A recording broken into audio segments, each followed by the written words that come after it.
Hello friends, வணக்கம் and welcome to Sanjai Amma Samayal. இன்னைக்கு நம்ம கோதுமை பிஸ்கட் எப்படி பண்றதுன்னு பார்க்க போறோம்.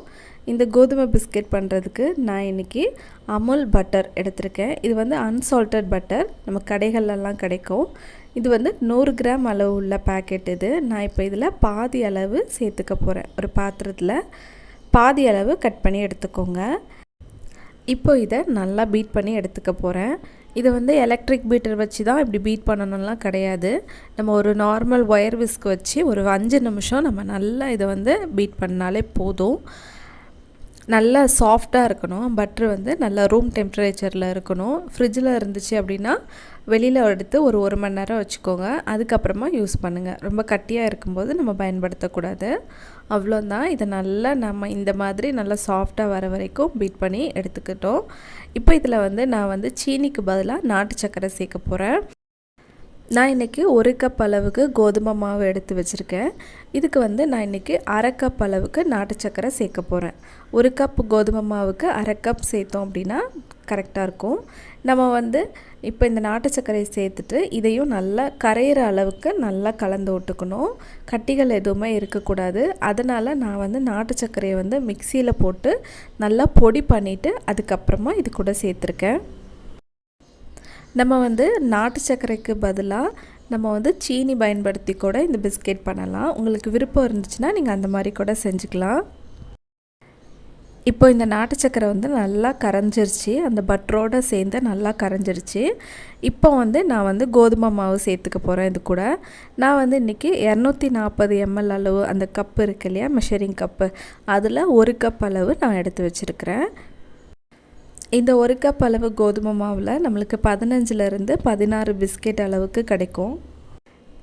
இப்போ மாவை சேர்த்துட்டு நம்ம கையை வச்சு ஒரு 2 நிமிஷம் இந்த மாதிரி பிசைஞ்சு விட்டுக்கலாம். அதுக்கு அப்புறமா நம்ம வந்து 1 ஸ்பூன் இல்லனா 2 ஸ்பூன் அளவுக்கு தண்ணி சேர்த்து நம்ம பிசைஞ்சோம் அப்படினா சப்பாத்தி மாவு பதத்துக்கு வந்துரும். நம்ம தண்ணிக்கு பதிலா நம்ம ஒரு 2 ஸ்பூன் அளவுக்கு பால் கூட சேர்த்துக்கலாம். பாருங்க இந்த அளவுக்கு நல்லா இந்த மாதிரி உதிரி உதிரியா பிசைஞ்சுக்கோங்க. இப்போ நான் வந்து கரெக்ட்டா ஒரு 2 ஸ்பூன் அளவுக்கு தண்ணி சேர்த்துக்கறேன். ரொம்ப சேர்த்துட்டா ரொம்ப கொலகொலன்னு ஆயிரும். அதனால 2 ஸ்பூன் அளவுக்கு மட்டும் நம்ம சேர்க்கும்போது ஏற்கனவே நம்ம பட்டர் சேர்த்திருக்கனால நல்லா சப்பாத்தி மாவு மாதிரி உருட்டி வந்துரும். அதுக்கு அப்புறம் நம்ம வந்து நார்மலா நம்ம சப்பாத்தி தேய்ப்போம் இல்லையா அந்த மாதிரி அதை தேய்ச்சிட்டு நமக்கு வேண்டிய ஷேப்ல நம்ம இந்த பிஸ்கட்டை நம்ம கட் பண்ணி எடுத்துக்கலாம். நான் வந்து இன்னைக்கு பட்டர் அதுக்கு அப்புறம் நாட்டு சர்க்கரை கோதுமை மாவு சேர்த்து இந்த பிஸ்கட் பண்ணிருக்கேன். நம்ம வந்து நாட்டு சர்க்கரைக்கு பதிலா சீனி சேர்த்துக்கலாம். பட்டருக்கு பதிலா எண்ணெய் கூட சேர்த்துக்கலாம். நமக்கு விருப்பப்படி நம்ம பண்ணிக்கலாம்.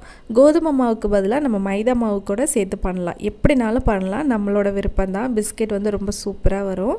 பாருங்க இப்போ நான் வந்து ஒரு பட்டர் பேப்பர் வச்சிட்டு அதுல வந்து லைட்டா நல்லா அழுத்திட்டு நான் வந்து இப்போ பிஸ்கட் ஷேப்ல கட் பண்ணி எடுத்துக்க போறேன்.